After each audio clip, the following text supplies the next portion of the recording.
friend of mine, professor of psychology at University of Toronto, as well as a clinical psychologist and cultural critic. He's risen to media prominence battling anti-free speech laws in Canada and using his YouTube channel to critique political correctness in Western society. Plus, his biblical lectures are wildly popular. He has a brand new book out, 12 Rules for Life, An Antidote to Chaos. It is topping all of the bestseller charts right now, and it answers the question, what does everyone in the modern world need to know? So pretty big question that you seek to answer there, Jordan. So let's jump right in. So number one, how do you feel? You've been the man of the moment. And there's no question that right now your star has risen. What do you attribute that to? Why do you think it is that you went from somebody who's sort of the right-wing new even mid last year to somebody who's now getting profiled in all of the biggest newspapers on planet Earth? It's hard to put my finger on that exactly. I think some of it is a consequence of the effect of YouTube. I've been putting my lectures on YouTube for a long time, and then when the political situation that I got embroiled in hit, people came because of the political content, but they stayed because of the, I would say, academic content. And then that laid the groundwork for this book. And then, of course, I've been fortunate in the oddest way with my choice of interviews. So the Channel 4 interview with Kathy Newman, of course, has gone completely viral. And then I've made a lot of associations, with people like you and other people on YouTube, and that's really, there's a lot of power on the alternative media, so to speak, now. There's a lot of power in that. So it's the culmination of many things. But I'm also talking about things, I would say, of fundamental importance and things that our society is in danger of forgetting or losing. And that's a bad thing.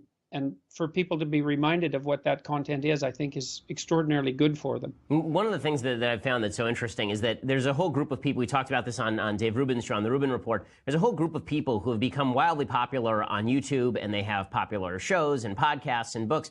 And it's all because I think we sort of share the Herman Melville Bartleby quality, which is that we're just kind of sitting around saying no to things.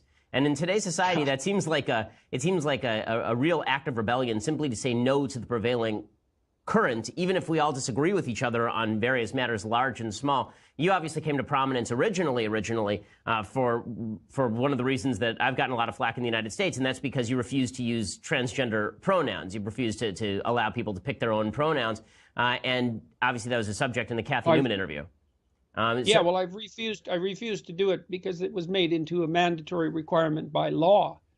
And so that was, for me, that was an unacceptable intrusion of the political ideologues into the private philosophical and even theological spheres. It's like, as far as I'm concerned, I'm not willing to let anyone dictate the content of my speech.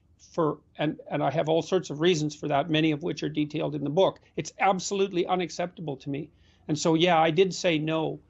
In a video I made that has become quite infamous, I suppose, critiquing Bill C-16, and it's been confused with a statement that makes me transphobic and bigoted and all of that. But it was much more fundamental than any of that, which is that the government does not get to legislate what I say, period. I don't care what it's about.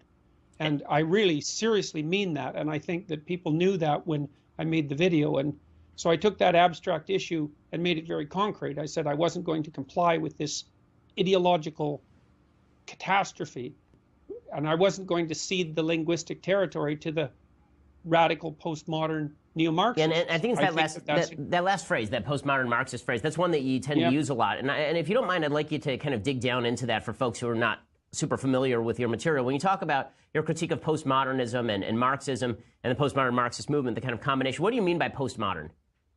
Well, I think people are I think how people know this better in the sort of day-to-day realm is as identity politics.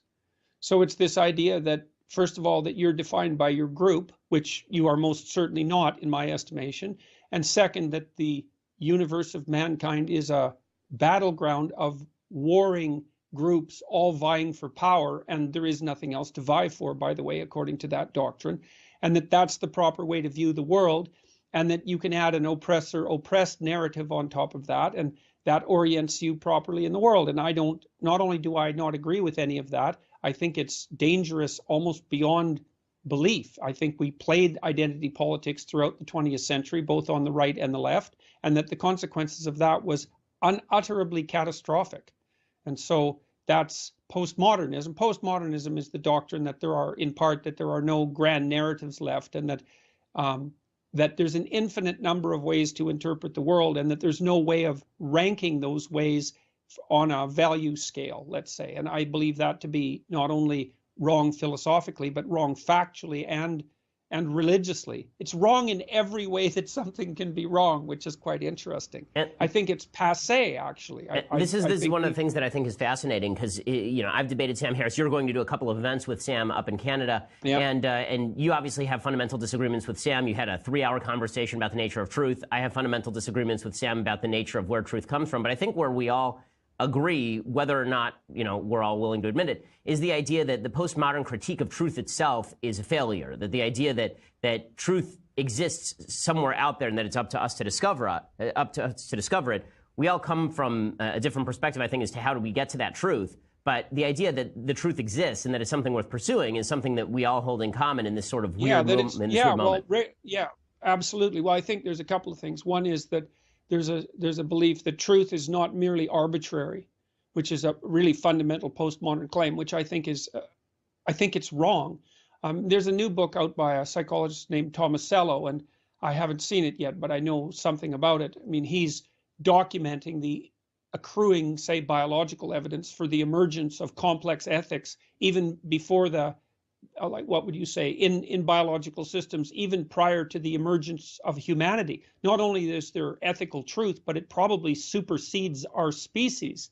And I don't think there's any debate among that anymore among serious biologists.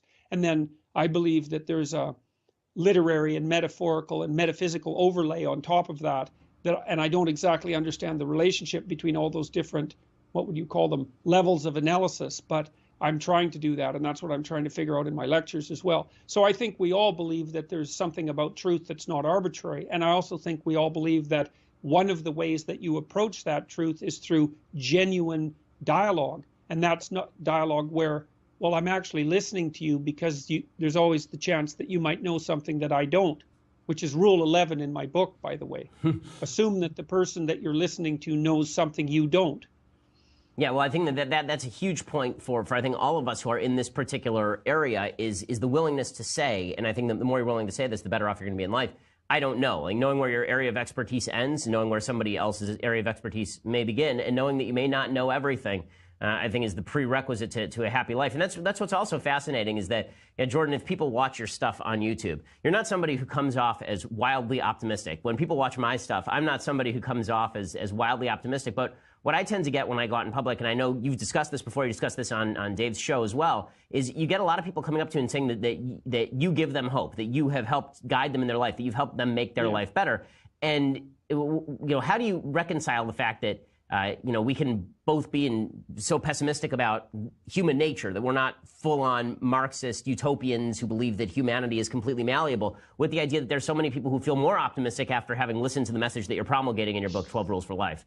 Yeah, I know. It's really something because, well, I even see this at the public talk. So I talked here in Toronto this week, and I said, I basically told people that the most undeniable truth, the most undeniable and self-evident truth is that life is tragedy and suffering tainted by malevolence, which is about as harsh a message as you can possibly give. But everyone knows that, eh? And so it's a relief to people that someone just comes out and says that. But then I ally that with a message that I think is in concordance with religious messages, for example, but also with psychological messages, that despite the fact that that is the landscape through which we wander, so a tragic landscape that's tainted by evil and malevolence, that there are ways of being that help us transcend that and stop us from participating in its brutality and orient us towards a noble end, and that those things are, because they're more powerful than tragedy and more powerful than malevolence, they're even more real. And I really believe that. Like, I truly believe that the sense of meaning is the fundamental instinct that grounds us in being. And I think the evidence for that is increasingly, overwhelmingly clear. You can make a very solid scientific case for this. Even in my biblical lectures, like I tried to